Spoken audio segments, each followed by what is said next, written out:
you threw up one there that I want to ask straight away. Obviously, look, we discussed it before we came on. There's loads and loads of fan media. Obviously, you don't have to if you don't want to, but is video a way that maybe you'd be looking at going forward, or are you just content doing what you're doing? Yeah, there is that. The content's a good word for it. It's a tough one because I don't like video particularly, and part of it is self-consciousness about how I look. Part of it is I like the immediacy of a podcast. You know yourself, you need to edit. Yeah. Film editing is anything is a long and laborious process. And to be like, for years we weren't on YouTube at all, like ever. And it's because I didn't really use YouTube. I wouldn't sit and listen to a podcast on YouTube. And someone said, just stick it up, just the podcast. You don't need to really do anything. And we're getting 10, 12,000 extra people. That hasn't affected the other listening figures. It's extra people listening to it. And I thought, right, okay, so that's a failing of mine, that if I don't do something or I'm not interested in something, then I probably don't, go and investigate it enough. I kind of do what I like. So yes, we probably would look at it. It probably wouldn't be me. It would be more of the photogenic members of the Heart and Hand team than my good self on it. But you need to go with the media. The whole thing about this, what we do, what you do, what everyone else does. CJ Novo, brilliant example. The technology for what all of us do didn't exist in 2010. That, just the start of, I suppose, it's the decade ago, but at the start of the tens, what we did, even for us to record a podcast when we first started Heart and Hand, was get 4 people in a room with a full big mics, and and the editing took 6 hours, and now you can do it on a phone. I mean, you can literally do it on a phone. So you need to go where the technology goes. But at the moment, no, I'm quite happy to stay in my lane. And can I just say, as a newish member of the Rangers fan media community, please don't. Okay, yeah, right. But that's the other thing. You don't, I don't want to be Vince McMahon and coming in and giving it. If you want to buy the Rangers Rabble, David, you're more than welcome to buy. But he didn't do that. He would just come in and crush it. And I don't want to be that guy. Or Dana White is another example of someone who does that. Who just comes in and smashes. It's something that, without wishing to sound like an absolute throbber, it's something I've always been aware of, that because we were fortunate, because we were early and people kind of got to know us, and I was fortunate enough to have a wee bit of profile from the RST left over, that we've always had a bit of an audience. And it was something I was always very conscious of, is not being that guy who runs about trying to stop other people getting an audience, because it's why, when you ask me to do this, more than happy. Whenever anybody asks us to do something, or ask me to do something for a podcast or a blog or whatever, I do it, because I think there's room. I've always thought there was room, because there will be people. Yeah, there will be people out there who don't like me, and that's fair enough. It absolutely is perfectly allowed. So there should be an alternative for those people to go and enjoy, and if that means different types of things, then that's fine. And I think as well, there is the danger that if you try to do everything, you spread yourself too thin, and you end up doing sort of really thin versions of things as opposed to one really deep good one. But I'm a great believer, and I've said this repeatedly over the years to anyone who's thinking about starting something: you'll find an audience if you're good. Now, it might be a huge audience and it might be a small audience. It doesn't matter if it's an audience who loves what you do. It doesn't matter. It's better having 3,000 people who love what you do and never miss it than having 30,000 people that will occasionally watch you. It is, you're better to have that. So if you find an audience, which you will if you're good and your heart's, in the right place for it, then go for it. But as I say, it's it's something we'll probably do as the technology gets easier and stuff. But it's our core business remains the same, shall we say? I know people. I don't think people understand actually what goes in to doing podcasts. Especially like you're seeing the video stuff with the editing, the setting it up, the getting it out there, the time it takes people. Because most people, like myself, I work full time. I've got family, but I do this simply because I love doing this. I love Rangers and I love talking about Rangers. But it can sometimes be, I don't know about yourself, it can be very stressful. Yeah, well, absolutely. That's an interesting one because give a wee shout out to our pal CJ Novo, who's out there. Yes. Thinking of you, brother. The part of it is that you're putting yourself out there, so you're kind of volunteering, right? Mm-hmm. And I get that you're asking for attention, so I do get that, but it doesn't mean that when people start on you for basically no reason, other than they just don't like you, then it doesn't mean it doesn't hurt, Mm-hmm. and it does. Now, again, I'm sure there will be people saying, well, you're the one who's making, podcasts and videos and whatever, and that's true. You're absolutely right, but it still doesn't mean when somebody's calling you nasty names that it doesn't affect you. And yeah, it can be like that, and as I say, I'm incredibly fortunate, and I know that because it's my job as well as my hobby. But that means it becomes your life, and I don't say that lightly. But it means I'll get up in the morning, or in my case, the afternoon. I'll get up and that's the thing. My hours, because it mostly I'll podcast at night because that's when people are available to do them. Then you sit, edit them, put them out. Generally I don't finish till about 1, in the morning, Yeah. and then if you've been staring at a screen, you can't just go to bed. You won't sleep, so you need to take a couple of hours. So I don't really go to bed till about 3, 4, and it's not, choice. It's basically just that's the hours that I work. But it means you never switch off ever, and I don't. And it's kind of my. But so you pick up the phone and you arrange all the stuff you need to do for in inverted commas work, and then your pals who are not involved, they get in touch with you and they want to talk about Rangers. So you sit and talk about Rangers. Then you go on social media to promote what you do, and then you're talking about Rangers. Then, of course, as I'm a football nut and I'm obsessed, with Rangers anyways, why I do this, I want to do it. So you can find that you're sitting and it's like first thought in the morning, and then you're lying in bed at night and all the thoughts are coming in. So it becomes hard to switch off and to go away from it for a bit, and you don't get that sort of balance. Now, I wouldn't trade it, and it sounds like I'm moaning. I'm really not. It just means that like after a game, I genuinely will have maybe about 2,000 or 3,000 messages to go through, and being me, and Presbyterian values, I want to answer everybody that's been kind enough to take time out of their lives to get in touch with me. I think it's rude not to.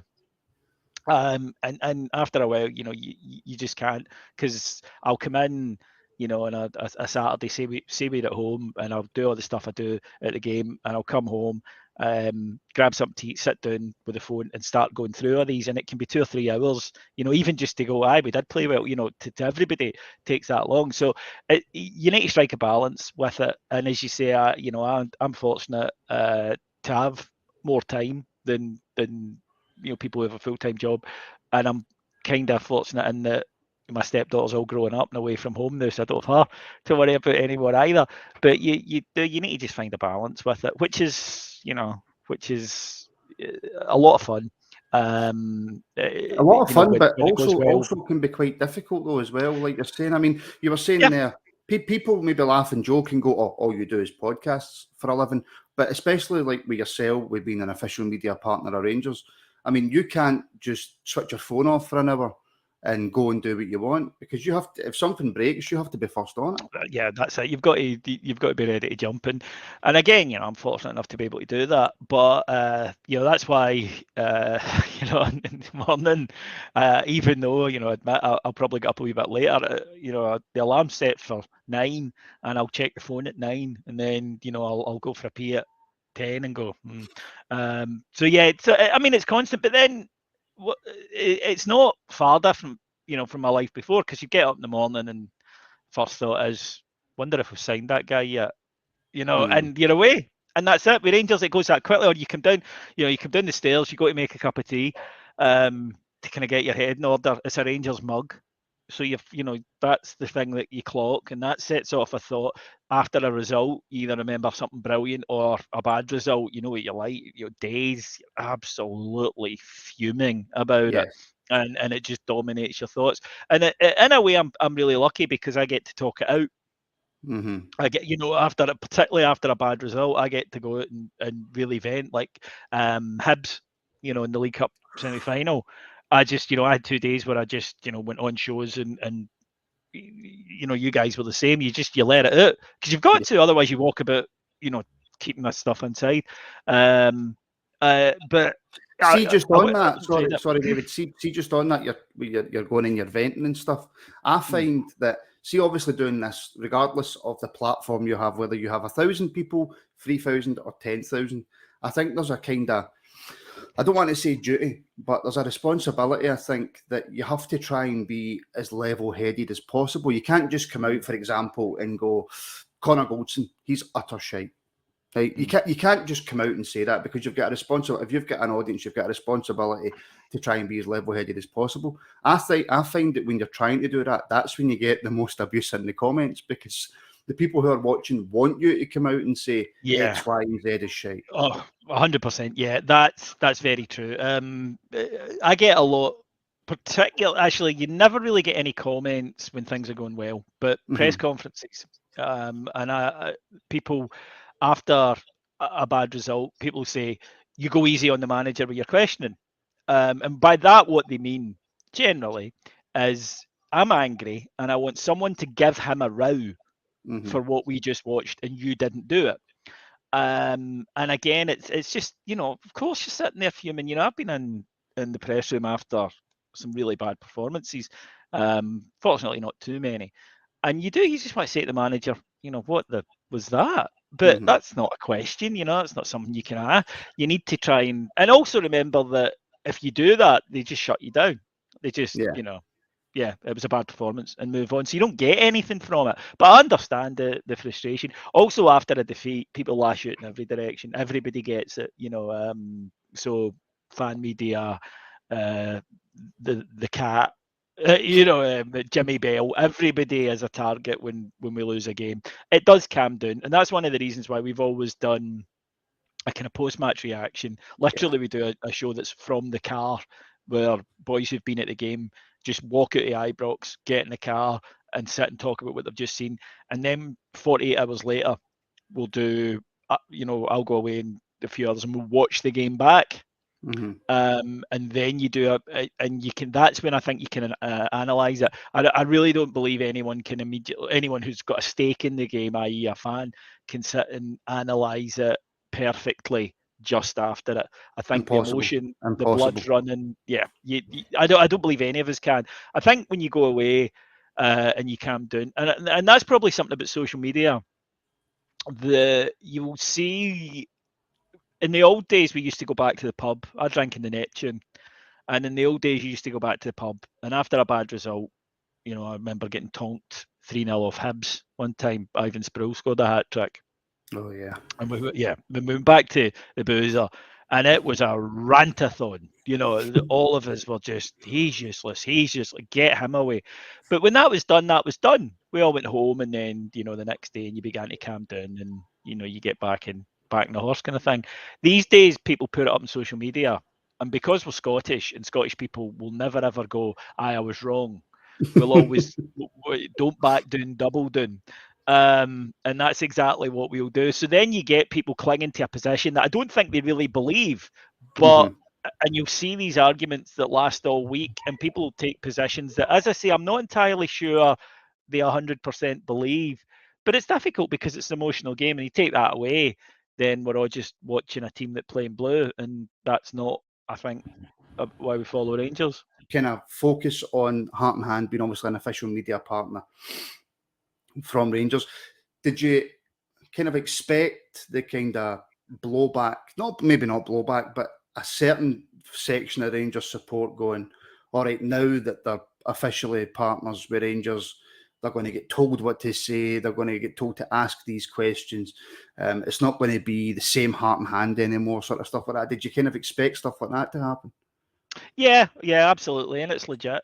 You know, it is, I think, a fair comment. And as I said, you know, to our listeners, I think as some expressed that, it was like, you can only judge by what happens. So, you know, if stuff comes out afterwards, you know, if we're on the day after that League Cup final saying that was a great decision, then, you know, you can do it. I think partly that comes about for the fact that, you know, I am quite optimistic, and I do tend to go for, like, you know, the better. But I'll tend to go down that route and hope for the best, if you like. I'm not really a catastrophizer. I'm not really somebody that goes, oh, this is going to be terrible and it's going to, you know, it's going to screw up. That's just me. So that's my personality. And I think a good example of that is the Castor deal. Like, when they first came in, and, you know, a lot of got interviews with them and stuff, and people said, well, you were right behind them. And I was like, when they came in, of course I was. You know, I want them to be a success. Does that mean now that we won't say Castor have been chronic in loads of areas? No. You know, I'm not going to say that. Castor have been chronic in loads of areas. They've screwed up. I personally, I know nobody needs to buy it, but I think they release too much.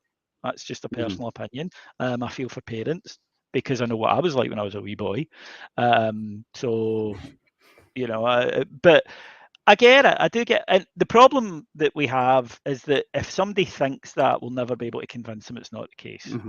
So there's no point. And if they do think that, that's fine. Again, I go back to my, well, you know, don't listen point. But the difference is, and maybe this is the fundamental misunderstanding, people say, oh, the club will tell you what to say. I pay them for that access. So why would they get to tell me what to say? That, you know, if they paid me, that would be different. But they don't. And I think we've always been honest and upfront. The guy who's the head of comms at Rangers is a friend of mine. I've never hidden that. I think, you know, I don't want to. Does it mean he gives me exclusive stories and stuff? Not really. You know, certainly he's never. This is David Graham, obviously, just for people who David might Graham. not know. Yeah. I've known David for years. Used to be a podcast on Heart and Hand. He's a friend of mine.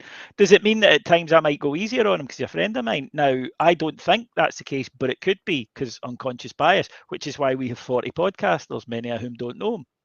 And they can go Plus, on and he's say, a very scary man, David. He's a quite massive mountain of a man. He's a huge guy, but it's more his best mate, Tom Stoltman, that frightens me, to be honest. But nah, look, you know, and one thing I would say is, occasionally the club will ask you to do something along the lines of, could you tell the fans that the shop's open an extra couple of hours this week? Could you tell the fans that the balloting for this will be done on whenever? And I don't mind doing that. And if that's them telling us what to say, then yeah, guilty, because matters of fact that I think are beneficial to Rangers, because I want Rangers to succeed, I'll do. So, for instance, you know, the new strip will be out on Friday at 9 o'clock. Yeah, we will mention that. Yeah, right? yeah, of course. Absolutely. What we won't do is, could you say that, you know, this is a brilliant, you know, someone at the club's done a brilliant job doing this? No.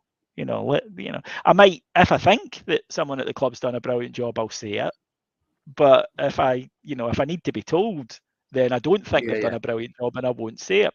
I think that's the worry, though. That would be the worry for people from the outside looking in. Of course, Rangers are and it's a fair worry. They're going to say to David, look, we want you to say this about this, and if you don't say it, blah, blah, blah. But you mentioned it. You mentioned you pay now for that. I pay. So if Rangers come to me, what are they going to say? They're going to say, I will take away your media access. Well, you owe me X amount of money if you do that. You know, and again, that's why it's maybe a little bit, people maybe misunderstand. It's like, well, we won't let you into games. It's like, well, I've got 3 season tickets, so, you know, I'll still get in.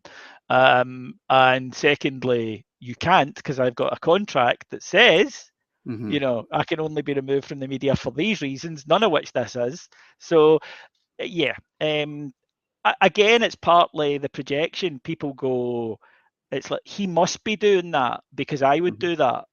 And I think, again, it shows it's more about them than it's like, he must be doing that because that's what I would do. I want the blazer. Yeah, I would do that. I think if you look at me, you know, I've been around a bit for 20 years now, right? and I've never taken a penny at Rangers. I don't want a job with Rangers. I've never wanted a job with Rangers. I don't see Rangers as a fucking cash machine, right? Other people might. I put money into Rangers. I always have. Be it strips, season tickets, whatever. And this with the media partnership. Last year, before the media partnership, we spent over, I think, 12 grand in sponsorship with Rangers to put money into the club. So the idea that the other thing about it is that, the idea that, the PR guy is going to try and influence you. Of course he is. That's his fucking job. The PR guy at every company. And there are times Davey has phoned me up and said, don't know if I agree with what you said there. And I'll go, well, there you go. And we might have a discussion about it, which would happen with any PR. That happens to every paper in Scotland. Yeah. With the PR people from football clubs. They'll phone up and say, that's unfair. That's not true. He's phoned up and he said, that's not true. Something I've said isn't true. In which case, I'll go, cool. I'm happy to correct that. Yeah.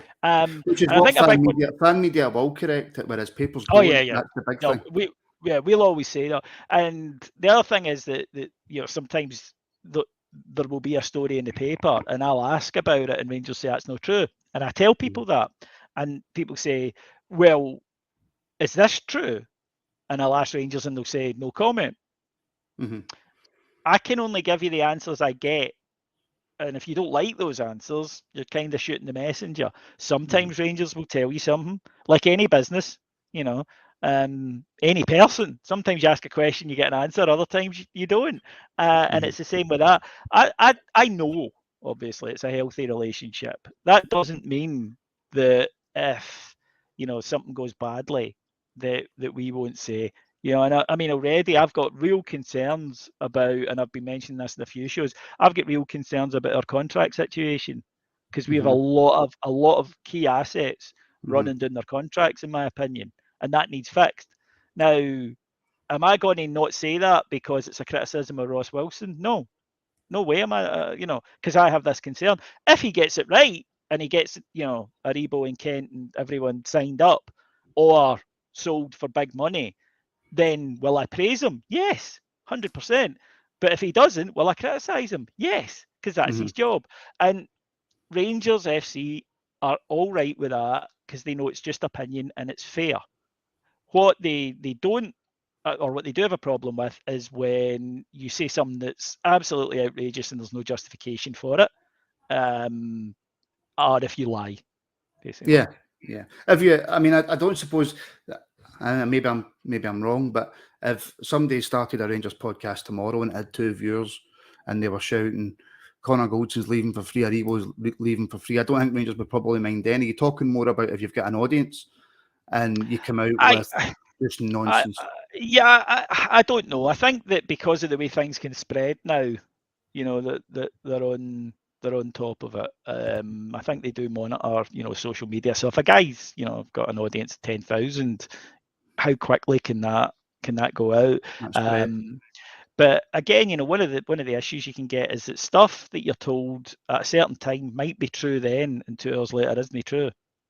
It's why in the main we don't go for, breaking news stories. I never have. I don't go. Well, we've heard, because it might be bullshit, and the person who told you it might be convinced and telling you in 100% good faith, and he believes it, and he might have been told by someone at the club who's quite high up, and they believe it, and then it turns out not to be true. So you can't. Just makes you look stupid then. And people will go, well, you said this and it's not true. So we tend not to do that, not to break the stories. As I say, if Rangers come to us and say, this isn't true or this is true and we're doing this, then of course we'll say it, because that's we're just being a conduit for them. They're asking us to do it. That's no different to a newspaper, by the way. Just because we're fan media, Rangers could choose to do it with us, or they could choose to do it with the Daily Mail, or they could choose to do it with STV. And they have done in the past, even in the fan media era, even in the media partners, they've given something to Sky and not us. So again, I think that people have their own agenda. People have got friends who, they think should be the PR guy, and therefore it means that they get on to us. I just wish people would have the courage of their convictions. If you're unhappy with Rangers PR and you're attacking me or you or Stevie at Four Lads, then it's bullshit. Come out and attack the club, because that's what you want to do. But you don't want people to think you're attacking the club, so you'll have a go at me instead. It's a proxy war. It's bullshit. And again, people see through it. I'm quite fortunate that I'm still, obviously, we've only been going, I think it's just over a year. So I'm still on the lower end of knowledge of people compared to like yourselves and Stevie. So I can only imagine what you and Stevie get. But see, just touching on that, obviously the media partnership. For myself personally, I can understand why Rangers have done it. But on a selfish point of view, if I was to say grow by another 4,000 or 5,000 subscribers on YouTube, Patreon's going well, the money side of things that Rangers were asking for, do you feel that it's kind of alienated more than pretty much everybody by yourselves, fan media-wise, from having a kind of media partnership with Rangers? I think that yeah, I probably could have asked that a lot better. No. It's an interesting point. There's no doubt that it prices people at the market. I think it's supposed to, if I'm being totally honest, because what they don't want are 100 people forming a podcast and then saying, well, they're in, so you need to let me in, and so on. So I think there is a bit of market forces at play there. Yeah. If I'm being totally honest with you, we were in a fortunate position that we were able to do it this year. Does that mean we'll be able to do it next year? No, I don't know. Well, not no, but I don't know. I could get hit by a bus tomorrow. I don't know. We could lose 5,000 subscribers tomorrow. I don't know. Anything can happen. So it's not a case of this is us doing it forever. We were able to do it for the year, and we'll look at it again when it comes back up and say, was it worth it to us? Do we want to do it again, or are we quite happy just to go back to the way it was? So yeah, I mean, I think there was an element of that. I think the Rangers did want to make sure that anyone coming in had a reason for it, and I think that the idea is that they want people who already have an audience rather than people who want to do it to use it to get an audience. Yeah, I get because I think that from the Rangers' point of view, it's like, well, we want to communicate with people. The other thing about it is that it was designed, and people might forget this, it was designed so that Rangers had, if you like, a list of trusted people they could deal with, rather than have to go around 20 or 30 different papers, and rather than have to go around 20 or 30 different journalists. And also because then what you would get is, if they gave a story to a journalist, journalist B would go, why did you not give it to me? Journalist C would go, why did you not give it to me? And vice versa. So next time they give it to journalist B, and you've got the 29 guys going, why did you not, and it goes round and round. The other thing about it is, in that this was something, because when it first was mooted and I heard the price, I'm not going to lie, I didn't go, oh, this is a great idea. I went, are you kidding me? Are you at the wind-up? And a fraught discussion was had with people at Rangers, let me put it that way. But I went away and calmed down and thought about it, and I was like, right, this is something I used to work in web development. In the old days, Rangers and the papers had a symbiotic relationship, right? Because if the papers really hyped up a game, that could add 5,000 or 6,000 to Rangers' gate, and it was financially worth it. There was only the papers and the couple of shows on the telly. That was it. That was your media, the radio as well, sorry. And that was it. And that was how the relationship worked. And also something in the 90s, if you go back and look at old programmes, Rangers, you'll see sponsored by the Daily Mail, sponsored by the Sun, you'll see dinners at which they took tables. They all took a hospitality box, giving some of the money back to the club. At Celtic too, and at Aberdeen, and at Hibs, and at Hearts, right? The papers stopped that. They don't do that now because, chasing time for them. So all Rangers were saying is, well, you changed the the way the relationship was. Paper's argument is always, but we give you free publicity. You can't choose to pay for something in your currency. I'll mention Tesco every day on here, but they'll still make me go and pay for my shopping. I can't pay them in podcasts, right? I can't say, but I'm giving you publicity. They're going to want money. And that's what Rangers were doing. And the other thing about it is that Rangers now, rather than being, simpatico with the paper, are actually in competition because people don't buy papers. Daily Record sells under 70,000 a day now. In 2001, it sold over 800,000 a day, right? People don't buy papers. 5 years' time, I strongly suspect that the Daily Record won't have a paper edition. It will be online only, right? Some papers have moved to that already, The Independent, for example. So I think in 5 years' time, that'll be the case. So the Daily Record have a website. Rangers have a website. Rangers want people to go to their website because when they're on the Rangers website, they might buy tickets, or they might buy hospitality, or they might buy a strip, or they might buy Rangers TV. They want people to go there. So what's the biggest thing that's going to drive people to the Rangers website? Interviews with their staff. Giovanni Van Bronckhorst, interviews with him, interviews with Tav. Why then will Rangers give that to the Daily Record for free so the Daily Record can get people going to their website?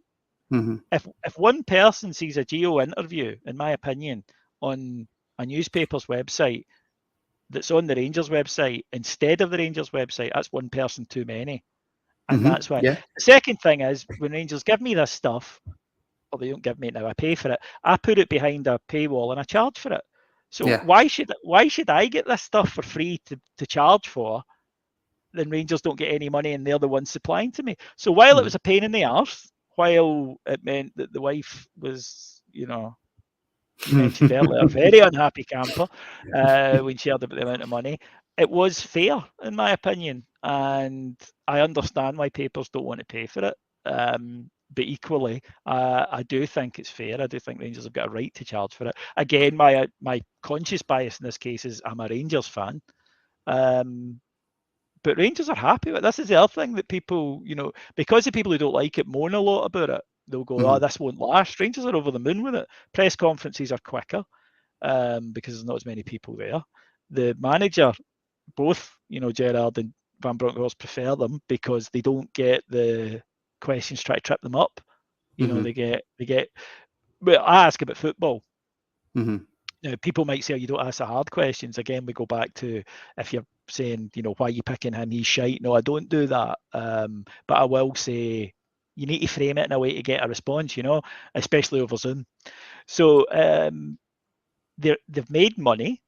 They've got deeper and better relationships, not just with fan media, but with the other people who are in it.